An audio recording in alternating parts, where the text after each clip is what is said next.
Hey, good morning. Good morning, good morning, good afternoon, good evening, whatever time of the day it is. Good morning, good morning. For me it's morning time at 6:30, 6:20, and super excited today to talk about some health things. So we're going to talk about fasting. We're going to talk about prevent my my account just got restricted on Facebook. What the hell?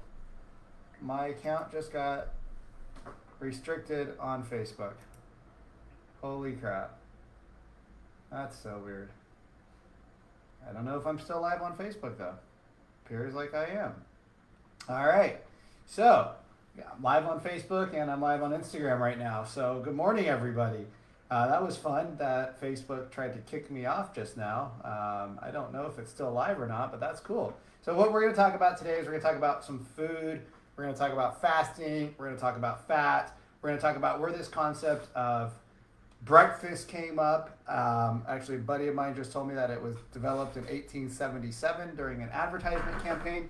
So thank you, Mavi. Yeah, it seems like I'm live, but it tried to kick me off. It's like it asked me if I agree or disagree with the decision. So I said, of course, I disagree with the decision. I don't know why I would be getting kicked off, but I don't know. Whatever. It is what it is. So let's jump right into this today. This is an interactive thing. So if you guys have comments, you have questions, I'll do my best to answer them. And anytime you change your habits or anytime you change a dietary kind of lifestyle, make sure you consult with the doctor and make sure you listen to your body. Don't just jump into things and think that just because I do it or John does it or Crystal does it or Susan does it or Mavi does it or Johnny does it or Christian does it, that you're going to have the same response.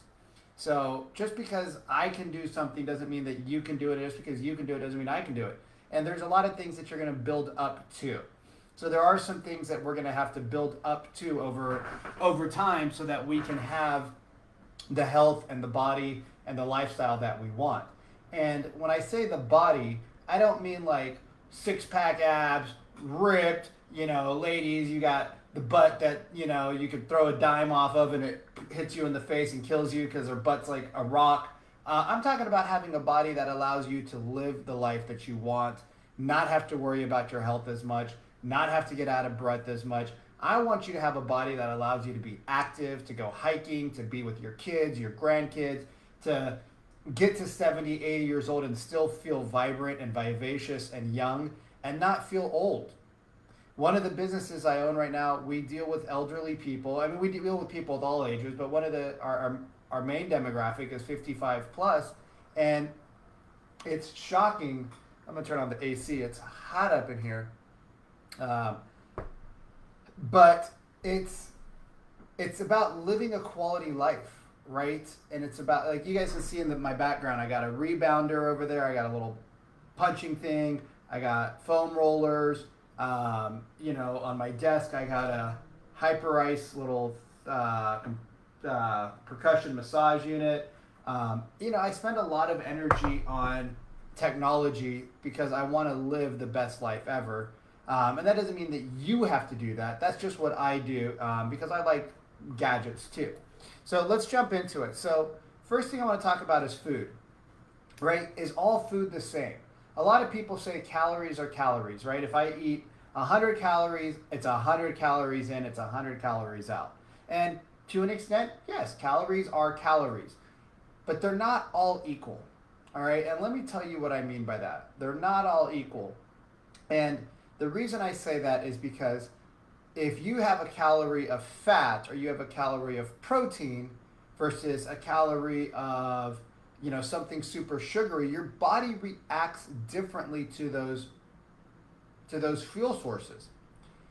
And so it would be the same thing like saying, hey, I got a Ferrari or I have a Lamborghini or I have a drag car and I want you to put just gas in there. Hey, gas is gas, right? Liquid is liquid. Well, we all know that's not the truth. Gas isn't gas, liquid isn't liquid. They're not all the same, and food isn't just calories. And one of the big challenges is that we as a society and a nation have been trained by commercials and advertisers and large corporations over the last couple of 100 years to think that we need to eat breakfast and we need to eat snacks and we need to eat nuts all day and we need to do this and we need to do that and you're basically shoving food into your mouth all day long. So if you had a sewage plant and the sewage plant was at 80% capacity and you added 10 more houses, it would be fine. But if you had a sewage plant that was at 100% capacity and you kept adding houses and businesses onto that sewer line, well, eventually you're going to have a problem. And that's what we do with our body. See, our body's got, it's a factory, right? You put food into your mouth, you put water into your mouth, or whatever you're drinking and eating, you put that into your mouth. Your gut goes down your throat, goes into your stomach, starts getting churned around, things start to happen, it starts getting processed to all parts of the body. And eventually what happens is that it's going to take some of the nutrients out, it's going to take some of the fuel sources out, and then a lot of it gets stuck in our body, and then a lot of it goes out through the toilet, right? Out the butt.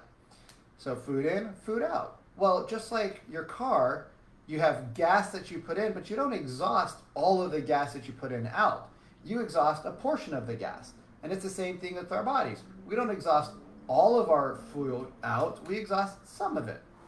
And some we use for energy, and some get stuck in our body and it needs to, it basically just starts to rot in there. And so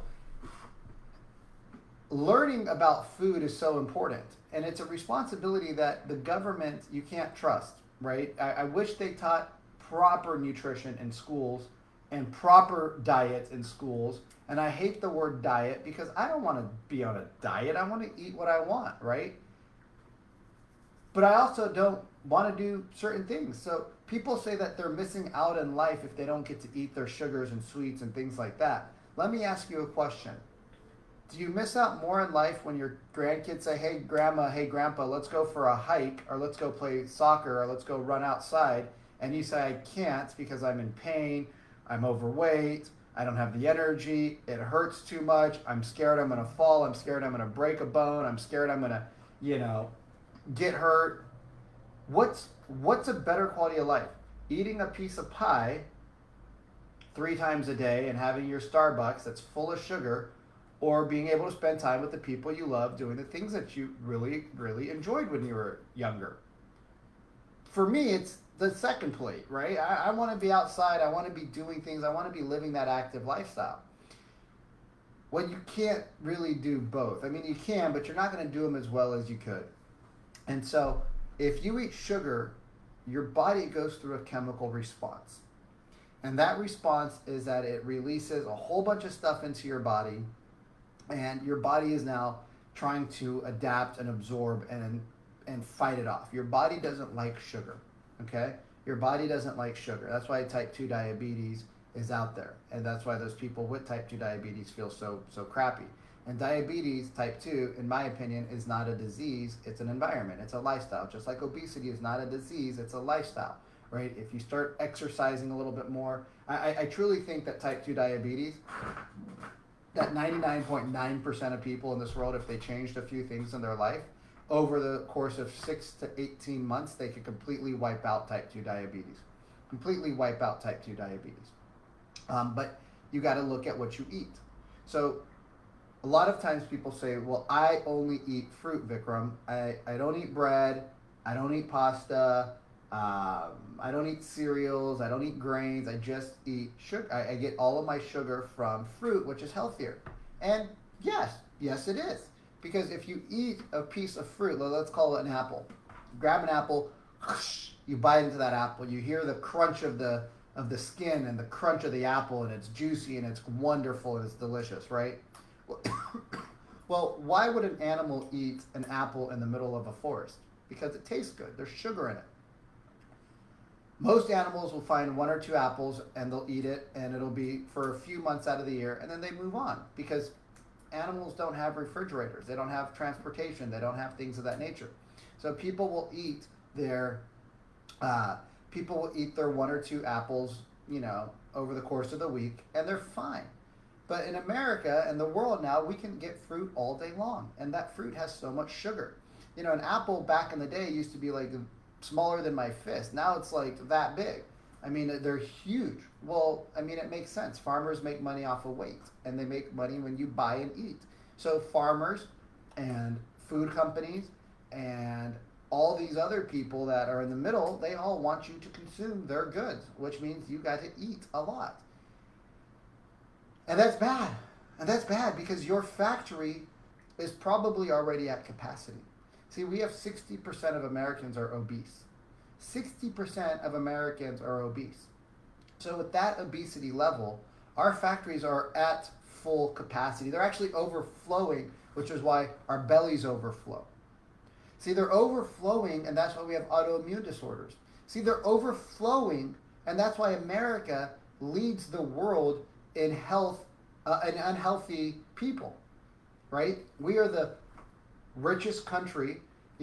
Yesterday there was the presidential debate, and whatever you think about that, I don't care. But, somebody said, one of the questions is, why did America have 200,000 deaths compared to other parts of the world? And it's because Americans have more deaths anyways due to health. And this particular virus attacks people who are overweight. It attacks people that are immunocompromised. So this message is for those people. And this message is for you so you don't become one of those people, right? Because it's all choices. It's all environment.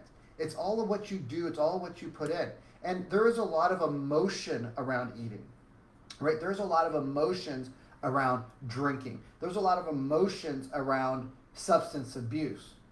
A lot of it, though, is because of childhood stuff, right? A lot of it's because of how we were raised and our parenting, right? And I'm not saying parents did a bad job. They just did what they knew how to do. They didn't know any better. Oh, what's up, Barbara? How are you?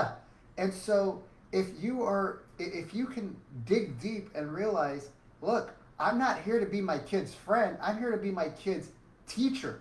I'm here to teach my kid. They're my student. They're not my friend. Yeah, we get to hang out and have fun and memories, but my goal is not to be their best friend. My goal is to be their teacher, to guide them, to give them the best advice possible. And we know that sugar is so bad for you, but the minute some little kid gets an owie, you give them a bite of ice cream. So you're reinforcing get hurt, ice cream, get hurt, ice cream, get hurt, ice cream. That's an emotional trigger. So when they get older and they get hurt, what do they want? They want ice cream. Boyfriend breaks up with him. Girlfriend breaks up with her. Whatever. Ice cream, ice cream, ice cream. I got fired at the job. Ice cream, ice cream, ice cream, ice cream. I got, kicked in the shin. Ice cream, ice cream, ice cream. And then we wonder why people have emotional eating. It's because we started them out as kids. When they did something that they got hurt, we gave them a treat. When they get surgery, we give them a treat. When they go to the hospital, they get their tonsils out, they get Jell-O and ice cream. What the fuck is that all about, people? My dad went in and had a routine heart thing done a couple of months ago, or I guess it wasn't a couple, it was probably last year now. So he had to have a couple of, just checkups done. And, they were minimally invasive, but afterwards he had to stay in the hospital for 4 or 5 hours. So I go out to grab him. My mom said, hey, can you pick Pops up from the hospital or from the heart place? I said, yeah, absolutely. I didn't even know he was in there. She goes, yeah, he didn't want us to tell you guys because he didn't want you to get nervous and come from work. And I said, oh, okay, fine, whatever, no big deal. He's fine. Go there at the fucking heart hospital. The Bakersfield fucking heart hospital. Okay? We're talking about people that have heart attacks. It's insane. On his plate was a sandwich with white bread, yellow cheese, mayonnaise, and God knows whatever else kind of meat they call that. Okay? All processed. Everything in there is processed. Second thing on his plate, a fucking bowl of applesauce. Like the shitty applesauce. I should have looked it up to see how much sugar's in one of those things. Okay, so that's 2 strikes. All right? Third strike wasn't fucking juice. There was a juice. There was a juice. There was juice. Sugar, sugar, sugar, processed. Oh, because people that go in for heart attacks need a bag of Lay's potato chips too, right? So there was a bag of potato chips. Then on the way out, the nurses, God bless their hearts, they're just doing their job. There was a box of chocolates out. Now, my dad's a doctor in town, and people know who he is because he's been a doctor for 40 years here in Bakersfield. So People said, hey, doc, do you want some candy? Did your son want a little candy on the way out? I'm like, fuck no. Why the fuck does this shit even get allowed into a hospital? Doctors are obese. Nurses are obese. Our healthcare system is obese. It's falling apart because it costs so much money to take care of things that we could just take care of by not eating. You know, the only good thing about the masks, in my opinion, is that it stops people from eating so fucking much. And it really doesn't even do that because people talk about the COVID-20 that they people like, oh, I got you got COVID-19, I got COVID-20. What's COVID-20? I gained 20 pounds over the last 6 months. What the fuck? Your factory's already full. And now you're putting more stuff in it. And you're moving less because the gym's closed. But you didn't go to the gym anyways. Sorry, I get emotional. I'm working on that. But you didn't go to the gym anyways. And now the gym's closed. That's your excuse. Get serious. In my 5-minute journal, which I started back up, the message for today by Virginia Woolf. If you do not tell the truth about yourself, you cannot tell it about other people. Right? So let's start to be honest with ourselves about what we eat. And let's start to be really honest. It's not just a bite of pie because you had a bite at lunch. It's not just a little snack because you had gummy bears on the way to work. It's not just a little, it's all day long, right? Your trail mix that has chocolate chunks in it or white chocolate chunks and the dried fruit, right? Everything has sugar. Gatorade, sugar, your Starbucks macchiato. You know what? I'm gonna go to Starbucks right now. And Starbucks. This is what I used to drink as a kid. Starbucks, caramel, macchiato, sugar. Okay. And the Starbucks caramel macchiato, pretty sure it's a small, has 17 grams of sugar. Okay? 17 grams of sugar. People are worried about calories. Fuck calories. Worry about sugar. So just so you guys and gals out there know, a man, right, this is according to doctors and science, not me, man, 40 grams of sugar or less per day. Why are we obese? You go get a caramel macchiato, you get a small or a medium, it's 17 grams. I bet you get a large, it's 22 grams. I've seen Starbucks drinks that are 80 grams of sugar. 80 grams of sugar in your Starbucks drink, which means your one morning Starbucks popped 2 days of sugar. Not only that, your insulin goes off the chart, your blood sugars are off the chart, your body's like, what the fuck is going on? Holy crap, gotta get this crap out. It doesn't have the processing power to get out. It doesn't know where to store it because your cells are already fucking exploding because they're so full of stuff. And you get an immune disorder, right? You get an autoimmune disorder, or you get acne, right? That all the shit that's on your body is your body talking to you, right? Your body doesn't have a voice like you do, so your body shows you, oh, I got a rash, oh, I got swelling, oh, I got pain, oh, I got inflammation, oh, I can't get my dick hard, right, guys? Yeah, it's true, it happens. I've been there. Because I was eating shit food all day long. And I was sitting on my ass thinking that I had made it because I made a couple $100,000 that year. Big fucking deal, you fucking fat, lazy piece of shit, Vikram. I weighed 225 pounds at one point, maybe even more. I just put on I put on my license that I only weighed, what did I put on there? I put 195. Oh, man. If you can't be honest with yourself, you can't be honest with others. Look at that. Look at that double chin. I'm not joking, people. Look at that double chin. Yeah, I don't care if you have my license and ID number. Who cares? I share this with you because I've been down the road where I weighed 225. That was 50 pounds ago. 50 pounds. You want to know what it's like to be healthy? Go grab 2 10-pound weights and walk around for an hour with us. Let me know how your knees and joints and ankles and everything, your hands feel. Put those down and see how you feel.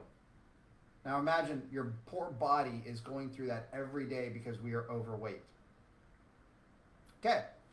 Number 2, let's debunk fat. Let's debunk fat. fat doesn't make you fat. Fat actually keeps you skinny. What the hell? Why? Have you ever had a juicy piece of steak, like a big old fucking ribeye? I am swearing a lot this morning. I am going to stop. But have you ever had like a big juicy ribeye? And you take a couple of bites of it, and it's got so much fat built into it. After a few bites, you start to feel satiated. You're like, I'm just really not that hungry. And you eat the amount that your body actually needs. Like yesterday, I made a tomahawk steak. Let me tell you, I was committed to finishing this thing. It was 3 pounds. The bone probably weighed a half pound. So it's 2.5 pounds of meat. I had fasted for 22 hours yesterday. I worked out. I rode 15 miles, 16 miles on the bike with a buddy of mine, and we really pushed ourselves hard. I did a X3 workout. I did a cold plunge. So I had got some really good physical exercise yesterday. I didn't eat all day. I worked out in the morning, ran around all day. I mean, I was hungry, right? You know, like Les Brown says, you gotta be hungry. I mean, I was like hungry. Not hungry, but I was hungry. And I took a couple of bites of the steak, right? And the first bite I took was a beautiful piece of marbling, and oh, it's like melted. You could see the fat. I was cooking on the barbecue. You could see the fat dripping through. You're like, oh, that's gonna be delicious. Maybe 5-7 bites. I was struggling. I got through like a third of the steak, and I'm like, oh no, I'm eating it, right? Maybe a fourth of the steak. So I got through 25% of the steak, and I was stuffed. That's like 5:36. I went, did a couple of things at the office, did some red light therapy, jumped into the hyperbaric chamber, came home. I thought I was going to be hungry. It's been 4 hours, right? Wasn't hungry at all. Had my protein shake that I take before nighttime. I take a protein at night with not collagen, but creatine. And it's a protein called Fortigen, which is a really nice protein. It doesn't upset my stomach. It really works well if I do it for 3-4 days and I don't eat a bunch of sugary shit that week. My body's like ripped. It's amazing how my body processes that Fortigen protein. I would highly recommend you guys looking into that. And I take 5 grams of creatine every night. I don't overload on creatine. Some days I miss it. It's okay. But creatine helps with my muscles. And it helps me not lose muscle. So I take that. But the point is that when you eat fatty foods, like not things that you think are going to make you fat. What's up, Daryl? But when you actually eat fatty foods. By the way, does this make sense, people? I see there's people watching, but I don't hear comments or likes. I don't know if it's the same 5 people or you guys just keep bouncing in and out. But if this is making some sense, give me a little bit of feedback here so that I know that what I'm talking about resonates. I don't want to just talk. I can talk about a lot of shit, as you know, if you know me. But I want to give you value, right? I want to make sure that this is hitting home with you so that it makes sense. So sugar is what makes you fat, okay? Not fat. So earlier this year, for 6 months, I was on a complete carnivore diet, meaning I was eating nothing but basically red meat, some pork, a little bit of chicken here and there if it was from like a place that I love the way they barbecue their chicken. And it was relatively what you would call dry. There were some dry rubs on it, but mainly it's salt and pepper. And I'd grill them up, or I'd throw them in the air fryer, I'd put them on a cast iron, throw it in the oven. A lot of ground beef, you just kind of chop everything up and just make a big kind of mix out of it, so that way you get some ground beef, you get some meat, you get some steak. I'd throw liver in there and heart in there. Those are just such a pain in the butt for me to cook, and I stopped doing it. So I take a supplement that's got all of my liver and heart and kidney and spleen and brain. So I get what they call nose to tail. But fat actually helps you stay skinny. And that's where the American public has been sold a crapshoot. We've been sold a lie for so many years. So in 1877, and I haven't fact checked this, so if somebody wants to fact check it, but I got it from a source that's probably pretty reliable this morning. But the first advertisement that came out for cereal was in 1877 by Mr. Kellogg's, right? So the first breakfast, hey, you need to break your fast with Kellogg's, came out in 1877. So we're in what, 2020? I was about to say 1977. We're 250 years of being programmed. So there's going to be work to unprogram people saying you need to eat breakfast. You don't need to break the fast in the morning. You need to break the fast after you got the benefit of the fast. The benefit of the fast come in at about 18 to 24 hours. And what are those benefits? We'll get into those in a minute. But there's benefits that happen. And when you break your fast at noon or at 1 or 2 or 3, at whatever time of the day you do, what you'll notice is that you'll get hungry around 8 or 9, and then you'll not be hungry anymore because you just moved through it. So when you eat the right food, your body doesn't need to eat all the time because your body's satiated. Your body says, hey, I got enough. Like my dog will eat all day long, but he also will stop eating food when he just like, all right, I'm good. Like I don't need to eat anymore, right? Animals in the wild, they'll fill their bellies and then they'll leave it for the other animals, right? They'll take what they need and then they'll leave the rest for others. We are not programmed like that. We have this scarcity mindset, or I don't know what it is, that if we don't eat till, our heart's content every meal of the day, that we're going to starve and die. Well, I've done a 7-day fast. I think it was like a 6-day fast. I didn't die. All I had was water and sugar, a little bit of bone broth, like a shot of bone broth throughout the day, and there's some oil in there too. There was I don't remember the oil, but it was oh my gosh. But there was an oil in there too. So you got some fat, you got some calories, so it wasn't 100% of a fast, but let me tell you, like 2 shots of this little oil is not enough for you to feel like you're full. But you move through it and you get through it. And after the 2nd or 3rd day, you actually are kind of like, I don't really want to eat because your energy spikes, your brain fog goes away, your body functions, right? The first day, so yesterday, I guess we'll talk about fasting and then we'll go to a fat adaption. Yesterday I did a fast and I had been binging over the last 2 weeks. I had been eating a lot of sugary stuff and pizzas and, lots of carbs, and I did some fasting yesterday. And I typically fast for the most part, but normally I'll have like a tea in the morning with a little bit of butter in there. So I'm getting some calories, but yesterday I was like, no, I'm just going to do a normal fast. I wanted to break some things and break some mindsets, and I'd been kind of in a little bit of a rut, so I needed to kind of push myself physically and mentally. And I had diarrhea. All right, so one of the things about fasting is that your body's so used to so much stuff coming in that when it doesn't get it, it's like, whoa, what's going on? Because it's got the hormones, it's got all the juices and the acids, and it's got everything ready to process all the stuff you put in, and then if you don't put it in, it's like, what do I do? So I had some diarrhea yesterday. I had a little bit of irritability towards the evening. Got a little hangry, and just some other things. What else happened yesterday? There's something else that happened. A little headache, but nothing major. I mean, I actually had more energy towards the end of the day. Right before eating, I had this surge of energy because your body's not processing food, right? So when you fast, there's a couple of things that happen. One, you're reducing your calorie intake. Okay, so when you reduce your calorie intake, you're going to feel better. 2, you can get to what is called autophagy. And autophagy in rats happens in about 18 hours. In humans, it typically happens almost guaranteed at 24 hours. But, 18 to 24 hours is when that happens. And what that does is it's basically getting rid of all of your old cells.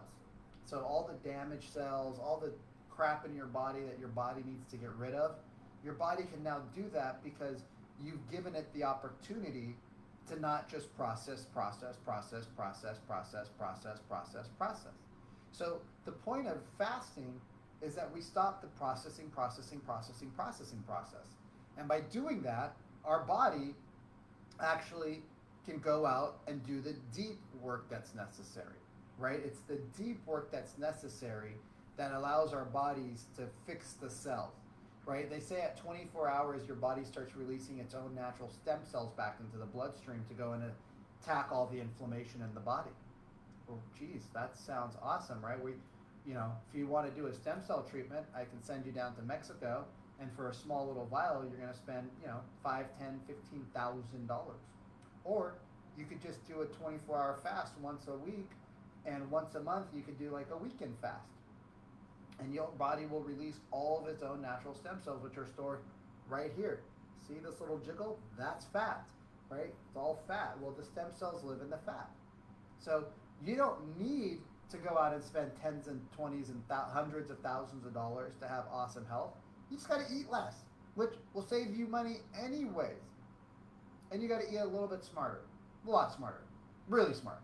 You got to start thinking about sugar, right? Remember, men under 40 grams, women under 30 grams. So, your caramel macchiato that's got 17 grams of sugar in the morning, that's probably going to cause some heartaches when you want to go eat that lunch that's got, an In-N-Out burger that's all bread and French fries. All right, I love In-N-Out too, don't get me wrong. But when I go to In-N-Out, it's a treat. I drive by In-N-Out every day, but I'll get like a 4x4. So I'll have 4 meat patties, no cheese because I'm lactose and that cheese is fake. But I'll get like 4 meat patties and the bread because, it's a treat. But that's very rare. Like, that's very rare because I know that one treat causes me to be set back in what I'm trying to do to my body. And so that my lifestyle is impacted by that one meal. But if I do it, let me tell you, there's going to be a lot of protein in there. There's going to be a lot of protein and very little carb intake from protein to carbs. So if you've never fasted before, right? If you've never fasted before, think about this. Let's say you're an average typical American that eats between 6 and 7 o'clock at night. You have dinner.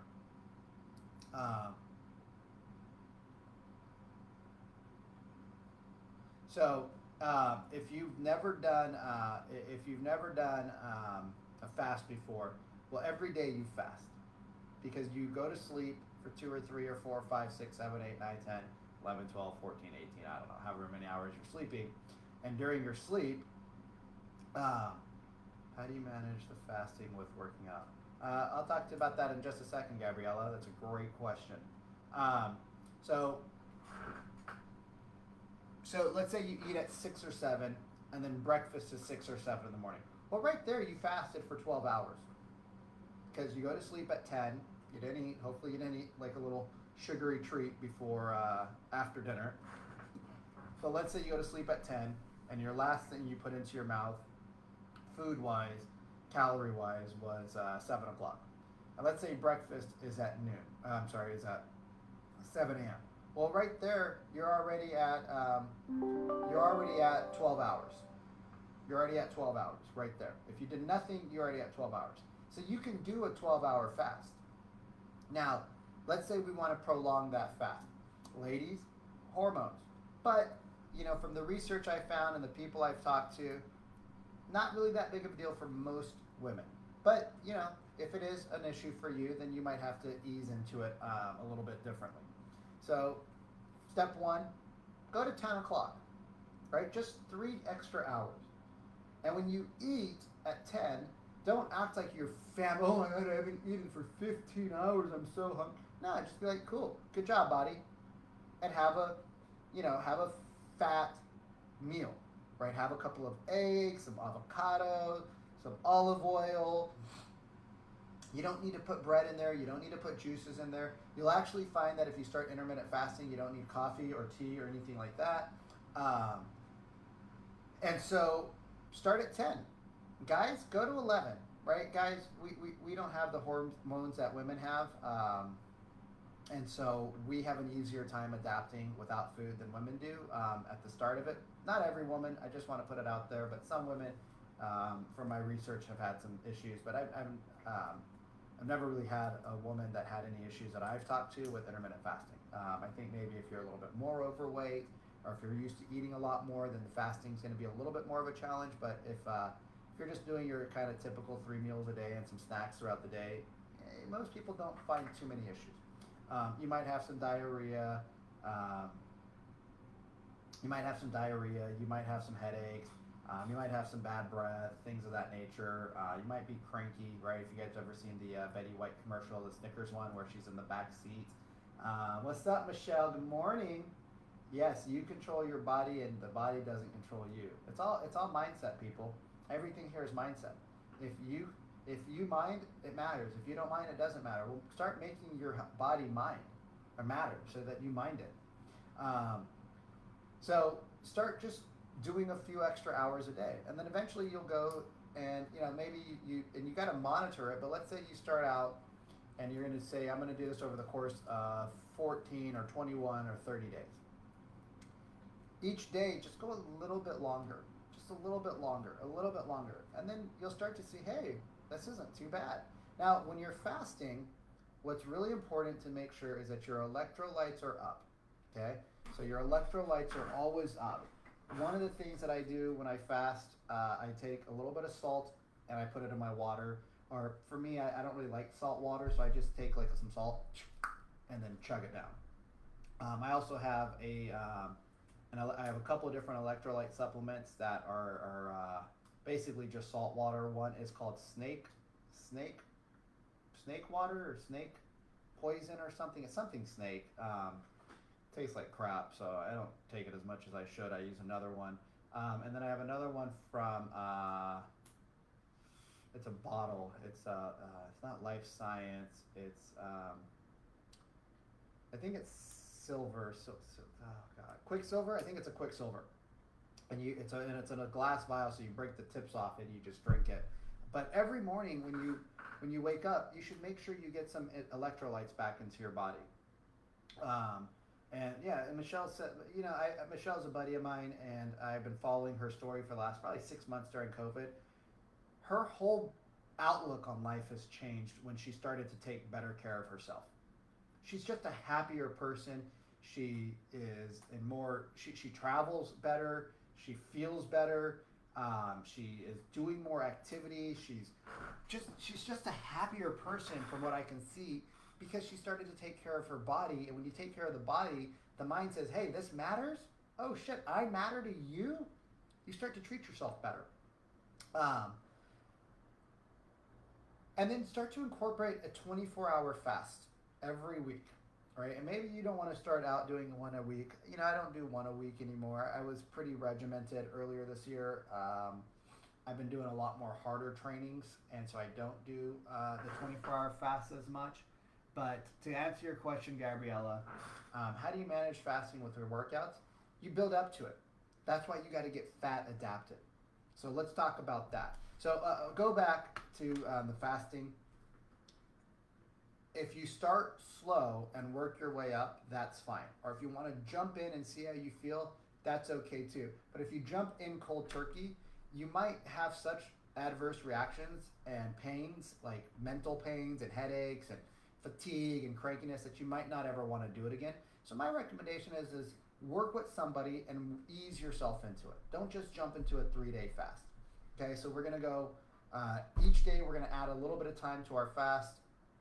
Ideally, if you can do 20 hours of fasting and 4 hours of feed time, which basically means you would eat within a 4-hour window. So you could eat from 12 to 4, and then you're done eating for the day. And when you eat, it's not just eat everything in sight. It's eating high quality proteins and fats. And then once every 2 weeks or once a month, you could do a 1-day 24-hour fast, and then once a quarter, right? So every 3 months, do a 3-day fast. Okay, so daily intermittent fast, 20 hours on, 4 hours off, aka 4 hours you can eat. That's the goal.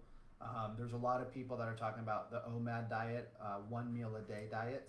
So they're literally fasting 23 and a half hours a day, and they're eating for about a half an hour. And the reason why is because they want to get to that stage of autophagy. They want to get the cells cleaned, and they want to have the release of stem cells on a daily basis. They also know that the less they eat, the more their body can operate and fix other things. right? So the resources of the body go to fixing all the stresses and the damage from daily living instead of just trying to get rid of the food that we're putting into our body and processing and processing. So you actually need less calories because processing food takes a lot of calories. So you're eating to process, to eat, to process, to eat, to process. Well, if you don't need to process, you don't need to eat as much. Makes totally logical sense to me. So yeah, so that's what your goal should be. And then, if you become an avid faster, then you could do like a 4, 5, 6, 7, 14, 21, 28 day fast. Anything more than 3 days, though, really, really make sure that you're dialed in and make sure you have people that know where you're at. If at any time during the fast you're feeling really, really dehydrated or you're feeling really, really, really, really crappy, you can add some bone broth to your fast, right? You can add some olive oil to your fast, or grass-fed butter, and like some tea. You can do some bone broth, and you can do Himalayan or sea salt, right? Pink Himalayan salt or sea salt works really well to help with kind of the cravings. And just remember, your body's used to eating at certain times of the day, so your body's going to reduce and produce chemicals at those times of the day, and those chemicals are going to be released into the bloodstream. So you're going to feel hungry at 7 o'clock. You're going to feel hungry at noon or lunchtime. You're going to feel hungry at dinner time. That's okay. You'll get through those, right? We've all had a road trip where you're really hungry and then your mom or your dad threw like a ball at you and you started playing catch in the car and you forgot about food. You forgot that you had to go to the bathroom, and then 3 hours later you're like, oh, hey, I'm hungry. Can we eat? And like, oh yeah, no problem. So really, really, really, really, really, really important that if you are going to be fasting, that you have some proper tools and nutrition to keep you going. The other thing is lots and lots of water, right? Everywhere I go, I have a water bottle with me. I think this one is 16 ounces. This is my baby bottle. The one I normally carry at home is at 32, and it's got a little bit of a wider mouth, so I can just slam that down. And so I'll drink 4 or 5 of those a day, which is a gallon plus. For me, I need a gallon plus. You might need just a little bit under a gallon, but you'll find that sweet spot where you're feeling really good. So a lot of water. Just know that you're going to have some body issues as you go through a fast. You're going to have some pain. It's part of the process. You're going to have some cravings. You're going to have some irritability. You might have some loose stool. There's some things that you're going to do that are going to happen. What's up, Ty? What's up, Kimmy? So those are some of the things that you have to be concerned about when you fast for the first few times. And then, like I said, I do a lot of fasting. So I actually, on my desk, I didn't even notice that was there. But on my desk, I have my sea salt, right? So I'll just, put a little bit of it in my hand, and then I'll drink a little bit of water afterwards, because I don't really like the taste of salt right now. Swish it around, and you're good, right? You're good to go. And it's funny because, everything always works out for me. The universe is always working for me, not against me. Yeah, Michelle drinks over a gallon of water. She lives in a hot climate. She's in Southern California. She's very active. She owns a couple of businesses. She got a couple of kids. She's running around constantly. So for her, maybe a little bit more than a gallon of water right now in the hot times of the year is important. Maybe in the winter time, she's going to be like, I don't need that extra little bit of water to feel good. But you definitely want to do like 3/4 of a gallon every day. I mean, I don't know what the science behind water is. Filtered water is better than non-filtered water, and if you add some salt into your mouth throughout the day, you'll get plenty of electrolytes. You shouldn't have any issues. If you do start having some issues and you're really, really suffering and struggling, it's okay to cheat a little bit because you're still going to have a lot of the effects, but it's okay to help your body kind of maintain that comfortable feeling. And so if you're starting to get like black spots and you drink water and salt and that doesn't work, pop some bone broth. And if that doesn't work, then you might need to eat a little bit of real fat, but you can do like olive oil and do a little bit of rest. The other thing is that when you start fasting, do it on days that you're not super busy so that you can give yourself the flexibility without stressing yourself about work. So if you're working on a deadline for a project, like let's say you have taxes due tomorrow and you're a CPA, probably not the best day to start a fast. I know that's an extreme situation, but be intelligent about when you want to start fasting, because that's going to make a huge mental impact on you. So the question you asked Gabrielle about 4 hours ago was, how do you keep your energy up while fasting with your workouts? Well, at first it sucks.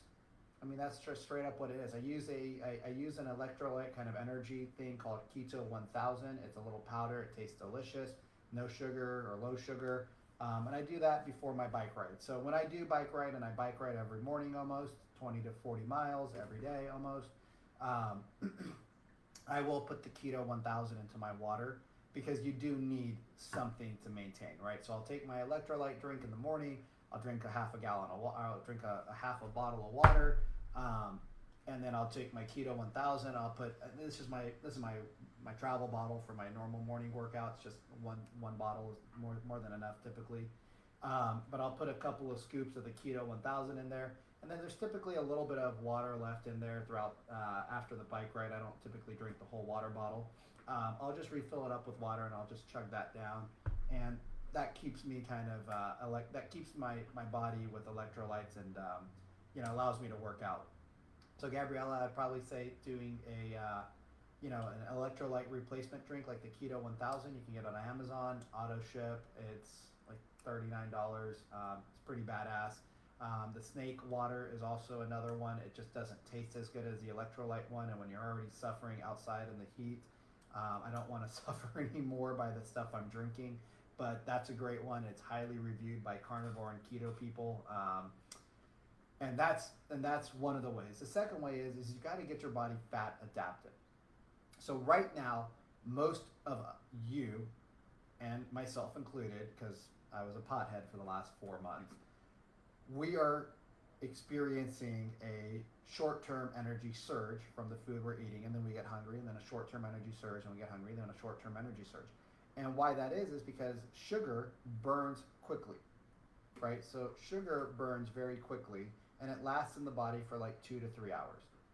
So every 2 to 3 hours, you need a snack, right? And if you snack with only sugary foods, then you're always snacking with sugary things. And if you're only snacking with sugary things, then your body's constantly needing to be refueled every few hours.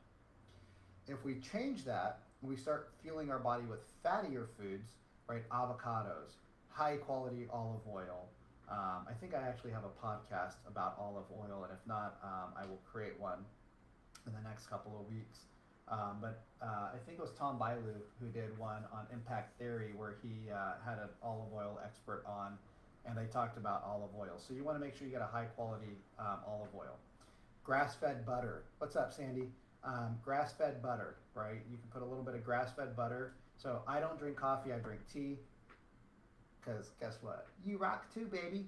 And so I'll put a little bit of butter if I'm not going to fast that day, or if I just need to kind of switch some things up.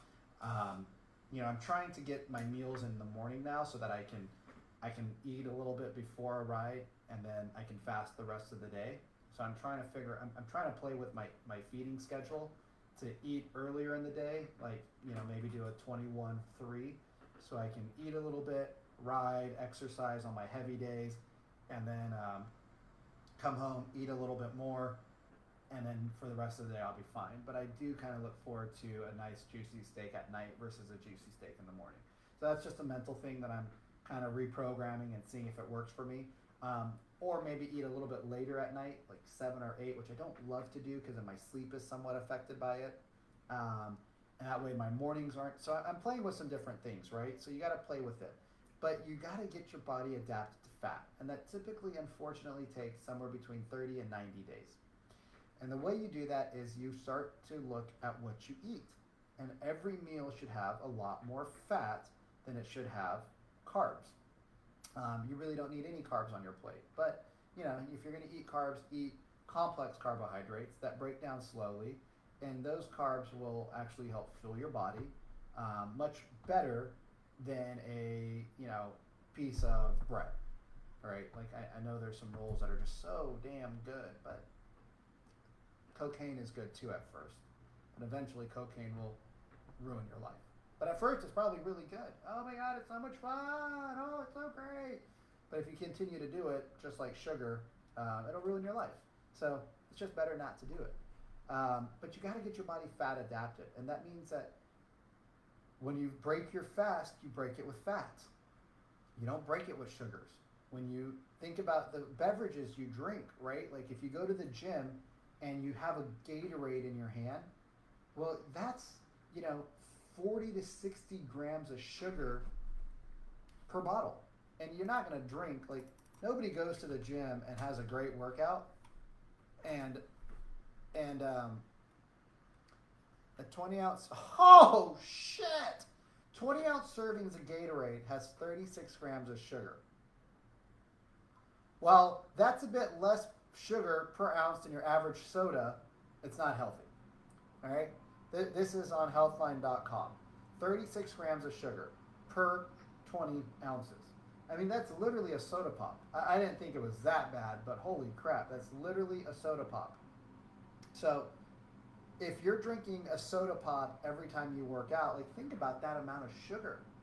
Like think about that amount of sugar. That's 36 teaspoons of sugar.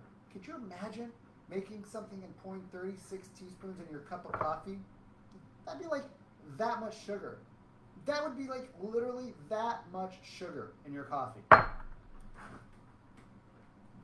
That's why people don't get healthy, right? I know this gal. She tells me all she does is juice. All she does is juice. She says she doesn't eat any food. Guess what her body looks like? A pear. It's a pear. It's a pear. She's a pear, and she's jiggly, and I can't imagine she's healthy. If you did her blood work, I can't imagine her sugars are healthy. She's just drinking juice all day long. I can't imagine how that makes, how that's going to affect you. But proportion-wise, she's not looking like she's healthy. If you were to look at her BMI, she would be on the morbidly obese side of things. I know that because I saw her weight and I saw her height, and I could plug those two in. So she'd be morbidly obese, but she thinks she's healthy because she's drinking juice all the time. Well, sugar is sugar, okay? So every time you drink sugar, you're spiking your insulin and everything else in your body, and so your body's working really hard to get rid of it. So in order to get fat adapted, you have to start eating fat. And I know that sounds so crazy because we have been trained to not eat fat. But 1877, that's what we're dealing against, was the first commercial, or first marketing advertisement for breakfast. And I'm sure if I look it up and I find it, it's not going to be the greatest. 1877 Kellogg commercial. John Harvey Kellogg, 1877. So in 1870, oh, I'm sorry, I was saying 250 years ago. I'm sorry. It was like 150 years ago. Doesn't really matter though, because it doesn't take more than 90 times of hearing something to be programmed. That's why you should not listen to the news consistently, because they are definitely programming your ass. But in 1877, John Kellogg began experimenting to produce a softer, faster breakfast food, something that was easier to choose, and that's where we came up with cereal, which is just a godsend to the devil, because all those preservatives. The other thing is that your food should spoil, right? Your food should spoil. If you don't eat it within a certain time frame, it should go bad. Why? Because it's a live product. It's something that is living. Your cereals, right? Your stuff, some of the stuff that you eat is sitting there for such a long time and it doesn't spoil. Why? Think about that. You ever find a McDonald's French fry in your car after a few years? You're getting ready to sell your car, so you're detailing it out, you're vacuuming underneath the seats, you're getting all the crap out because you're giving it back to somebody else, and you find a McDonald's French fry. Go put that in some oil, some hot oil. You can eat that thing. You can eat that thing. I mean, I don't know what's in those things, but it feels like plastic. Think about it. Think about it. So instead of worrying so much about everything else around you that you can't control, start to worry about the things around you that you can. There's things around you that you can control. You can control your environment. You can control what goes in and out of your mouth. You can't control what other people say. You can't control what other people do, but you can control what you put in and out of your mouth. And if you can control what goes in and out of your mouth, you have actually far more control over your life than you assume or think you did. However, you have to put in the effort. There's just no ifs, ands, and buts around it. You have to start to think about it. You have to be conscious. You can't go through life unconscious, which is what most people do, right? We don't question anything. It's on TV, it's real. It's on CNN, it's the news. It's real. If it's on Fox, it's a lie. Like, what? Who says these things? Right? You don't fact check. You have other people fact check. You have to do your own research. The only person in this world who cares about you as much as you care about you is you. And if you don't even care enough about yourself to put in some high quality nutrients and substance, who is? I mean, why should I care more about you than you care about yourself after a certain period of time? I mean, right now I care about you, but if you keep saying the same thing over and over and over and over again, and you're one of those people that always has an excuse as to why they can't start to change themselves and their lives. I don't have time, I don't have the money, I don't have the energy, I have this, I have that. I'm eventually going to be like, yeah, you're just a waste of time. And I'm not going to give you my energy because I'm going to give it to somebody who actually wants to put in the work. You know, we all can give lip service. However, at the end of the day, you got to want to make a change. And don't make changes that are going to be short term. Like when you make a change, you got to make a change that lasts for ever. I mean, this is a lifestyle. This isn't a diet. This isn't a routine. This isn't a 90-day let's get skinny and then get fat and then get skinny and then get fat. No, this isn't like 60 days of health and then 600 days of unhealthiness. No, this is you, right? And I use extreme examples because it makes a point. If any of you here don't smoke, if I gave you a cigarette, you would say, I don't smoke. Same thing if you go to a party, if you stop eating sugar and cake and all that crap that they try to feed you, if you go to a party and you go, hey, I don't eat sugar, and they say something to you, just give them a cigarette. Well, I don't smoke. Well, I don't eat sugar. Leave me the fuck alone. And you shouldn't have to argue for your health, but sometimes you do. Look at the things in your house. And the easiest thing to do is get rid of it, right? I didn't want to watch TV. I didn't want to watch TV. About 3 weeks ago, or 2 weeks ago, I told my mom, actually I told her about 2 months ago, but then I got weak-minded. But I didn't want to watch TV. And so I gave her my TV. Because if I have it, I am tempted to watch it. And time and space have memory. I'm gonna do a separate, podcast on time and space, but I want to put it out there real quick. Time and space have memory. And if you do the same thing at the same time in the same area, you're creating a memory there. So that's why they say have a meditation area in your house. That's why they say if there's something you don't want to do, then get rid of it, right? If you can't see it, you forget about it. If you're used to doing something, like if you're used to having a bad day, coming home, having a drink and a chocolate bar, you have to change that because time and space have memory. Instagram's telling me I got a minute left. So we're going to wrap this up. But thank you, everybody, for sharing. Thank you, everybody, for staying. Thank you, Barbara, Gabriella, Michelle, for interacting.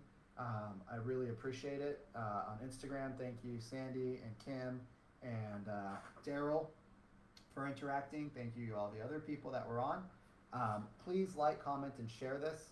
And if you feel so inclined and you want to give me some feedback so that I can actually impact more people's lives with this, please, I'm all ears. I might cry a little bit, but that's okay. I'm a big boy. I am wearing my Depends now, so I'll be fine. And let's go out and make today the best day of our lives. I'll talk to you later. Thank you so much. Be blessed. Be wonderful. You're loved. You're awesome. You're amazing. And I see the light in you. The light in me sees the light in you too.